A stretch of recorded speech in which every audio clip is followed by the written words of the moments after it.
Hello everyone, welcome back to our channel. In today's video, I'm going to answer if you can open Chime account without SSN.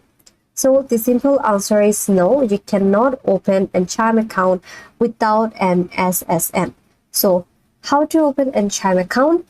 The first and foremost step is you must have a valid social security number. Then you must have a US mobile number under you, and you must be at least 18-year-old to open a checking account, and you must be a citizenship or legal resident in the United States, and you must be a United States post office recognized residential mailing address, and you may only have one account with Chime.